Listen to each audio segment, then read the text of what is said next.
Hi everyone, Petrik here. For today's video, this will be the top 7 noteworthy release for the month of October. And well, it has been 2 weeks since I posted anything on my YouTube channel. And if you have been following my updates on my channel or maybe on my social media, then you know that I have become a father. So yeah, I have joined the fatherhood club. But well, to be fair, I have always been a father to Chocoboy as well. And Chocoboy is very happy to have a little brother now. But yeah, I think many of you who are parents as well will know just how much sleep you're getting when you're just having a newborn, okay? And right now I'm extremely sleep deprived as I'm recording this, so if I mispronounce anything, well, please do understand. But anyway, it's all good. I'm having a blast. Honestly, the feeling is surreal to become a parent like this, and I will do my best as an individual, as a father, and also, of course, on my YouTube channel as well. But just as a reminder, I will, of course, focus my time on my family first. And when I have some time, like right now, when the baby boy is sleeping, maybe I can record a little bit of video. So that's today's video. The top 7 noteworthy release for the month of October. And honestly, most of these books are out already, so you can get them and read them. So yeah, without further ado, let's begin. For the first one, being released on the 1st of October, this is That Dance by Michel. So this is Dreams of Dust and Steel, one of the installment in Dreams of Dust and Steel, but it is a novella and the sequel to the War Song novella. So this is not a part of the main novels, even though this story takes place in the same world and the same universe. It is not part of the main novels that begins with The Price of Power, and that is the only book that I have read from Michel. It is a good grimdark fantasy novel, very character driven, and I think the entire first book worked really well as a setup for the rest of the series to shine.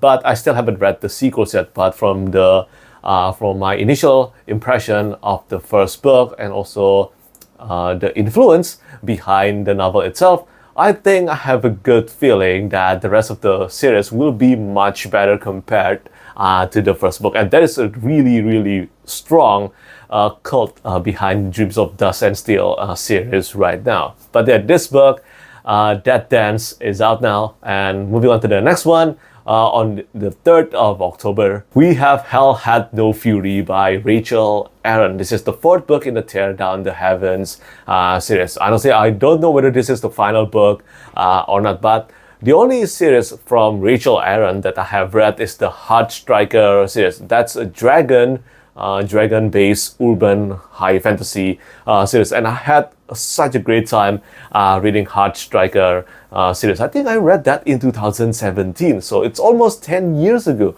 Yeah, it has been a long time. It has really been a long time. Wow.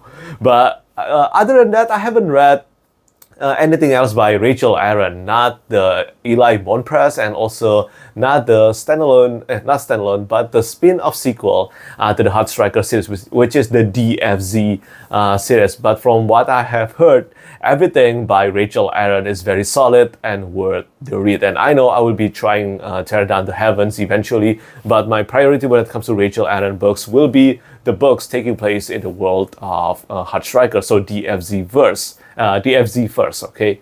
But yeah, if you are a fan of this series, let me know what you think about it. And also, this book is out now. And then after that, on the 9th of October, we have the newest release from Ken Liu, All That We See or Seem. And yeah, this is completely different compared to the Dandelion Dynasty. I think that needs to be mentioned immediately because I don't want you to jump into All That We See or Seem thinking that this would be something similar to the Dandelion Dynasty. It is not. It is sci-fi, it is thriller, and the way it is written is completely different. I mean, vastly different really compared to the way Ken Liu usually writes. And if no one told me, I don't think I would have predicted that this is written by Ken Liu. And I think this is because Ken Liu is trying another storytelling style when it comes to the thriller, near future thriller about AI, social media, and hacking that he wants to tell in All That We See or Seem. And the result, I think it's a bit mixed. For me personally, I liked it. I wouldn't say it is one of my favorite tales from Ken Liu, but I liked it enough. But if you want to know the premise of All That We See or Seem, Here it is. At 14, Julia Z became infamous as the orphan hacker, a teenage prodigy who broke the law and captivated a nation. Now, years later, she is trying to leave that life behind, hiding in the quiet suburbs of Boston. But her fragile anonymity is shattered when a desperate lawyer bursts into her life, begging for her help to find his wife, a celebrated artist who uses AI to craft shared dreams for thousands of followers and who has been kidnapped by a criminal syndicate. Against her better judgment, Julia embarks on a harrowing journey across the country, drawn ever deeper into the shadows of the American dream. As she tracks the criminals, she confronts not only their perilous schemes but also the ghosts of her own past. Resourceful, relentless, and deeply contemptuous of authority, Julia must dig deep into her unique skill set and fractured psyche to uncover the truth, and to hold on to hope when everything around her descends into darkness. But moving on to the 13th of October, we have two books that I want to spotlight on this date. And the first one is the sequel to Witch King and by Martha Wells. So this is Queen Demon, the second book in the Rising World series. I haven't read any fantasy novel by Martha Wells yet, although Martha Wells is mostly, well, she's very famous for her work on the Novella Diary series, especially with the TV show adaptation now happening, which is super awesome as well. But before the existence of the Novella Diaries, Martha Wells actually wrote a lot of fantasy novels, a lot of high and epic fantasy novels. I haven't read a single one of them. And Witch King is the newest epic fantasy novel from Martha Wells. Well, Witch King and Queen Demon. And if you have read Witch King, let me know what you think about it. And I really love the cover art of this series though. I think Cynthia Shepard, the cover artist, did such an outstanding job on this cover art. I mean, not gonna lie, several times it almost made me buy the books without reading it. And well, I think that's the sign of amazing cover art for me. Sometimes. And speaking of great cover art, on the 13th of October, we have the fourth book in the Immortal Great Soul series by Phil Tucker. So this is The Lost Cube. The series begins with Bastion. I have read only the first quarter of Bastion, but due to the length of the novel and how busy my life was back then, I couldn't find the time to fit Bastion into my reading schedule. But based on what I have heard from so many people, this is easily considered often to be Phil Tucker's best work. So yeah, I'm looking forward to reading this series again eventually, but this is the fourth book in the series. I think this is slated to be 5 or 6 books long, but again, I could be wrong about that. But moving on to the next one, we only have 2 more books to spotlight, and on the 16th of October, which is today, this is Red City by Mary Liu.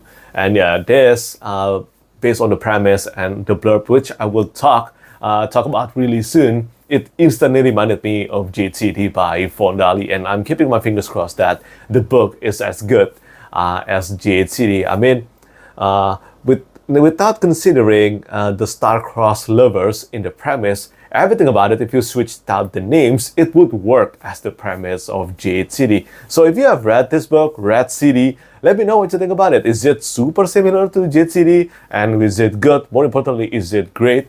But yeah, other than that, this is the premise of the book. Let me know what you think about it. Alchemy is the hidden art of transformation, an exclusive power wielded by crime syndicates that market it to the world's elites in the form of sand, a drug that enhances those who take it into a more perfect version of themselves. More beautiful, more charismatic, simply more. Among the gleaming skyscrapers and rolling foothills of Angel City, alchemy is controlled by 2 rival syndicates. For years, Grand Central and Lumines have been balanced on a razor's edge between polite negotiation and outright violence. But when 2 childhood friends step into that delicate equation, the city and the paths of their lives will be irrevocably transformed. The daughter of a poor single mother, Sam would do anything to claw her way into the ranks of the Grand Central in search of a better life. Plucked away from his family as a boy to become a Lumines apprentice, Ari is one of the syndicate's brightest rising stars. Once, they might have loved each other, but as the 2 alchemists face off across opposite sides of an ever-escalating conflict, ambition becomes power, loyalty becomes lies, and no transformation may be perfect enough for them both to survive the coming war. So that's the premise of Red City. And as I said, if you switched out some of the names like San and also the city and all that, it could easily work for Jade City. And I'm not assuming anything here. I'm just telling you my impression of the premise. The content could totally be vastly different to Jade City. But yeah, let me know what you think if you have read both Jade City and also Red City. And finally, the last book that I want to spotlight today, this is being released on the 20th of October, and this is for a self-published fantasy novel. The title of this book is The Sapphire Hearts by 3 Scribes, featuring a cover art, beautiful cover art by Jeff Brown. And this character in the front cover actually by the name of Kuvut from the Kingkiller Chronicle, well, due to his grand cape and also red hair. But yeah, the dragon looks awesome, and that's very Jeff Brown style. And I think the premise sounds quite interesting as well. So yeah, I will wrap up this video by talking about the premise of Sapphire Hearts. It is written that an Erin Vor will save Eolamar. 10 have failed, will the 11th succeed? Elora longs to revive her wasting homeland, but everything she's been taught suggests the path is nothing but myths and legends. That is, until a vision from a founding dragon affirms her as the fated Erin Vor, the one who will restore the power centers of Eolamar. Now, Elora and her assembled group, a noble-born Terramancer, a wind-harnessing griffin tamer, a fire-starter in love, a wide-eyed innocent, a deal-making rapscallion, and a mysterious dream-walker, must align their powers and embark on a quest spanning not only a waking world full of dangerous men and terrifying beasts, but an even more perilous dream world, where an immortal being with a grudge threatens to steal their souls. Will Elora and her companions restore balance to Eolamar, or will their realm be forever lost? So that's it. That's the top 7 noteworthy release for the month of October that I wanted to spotlight in today's video. Again, I can only say thank you so much to all of you who keep on supporting my YouTube channel, and to all my patrons who have been insanely patient with me. Seriously, I cannot thank all of you enough. Your support means a lot to me, and do bear with me as I traverse this parenthood, okay? This is a new stage of life for me, and I'm still trying my best to maintain, to find the right balance between everything. I still haven't found it yet. I think I finished only 1 book in the month of September, and also this month I haven't finished a single book. So I think you can probably guess just how insanely busy my life is the past 2 months. But yeah, that's pretty much it from me today. As always, thank you so much for watching, and thank you for your support. Bye bye. Lastly, I want to say thank you so much once again to all my patrons who keep on supporting me.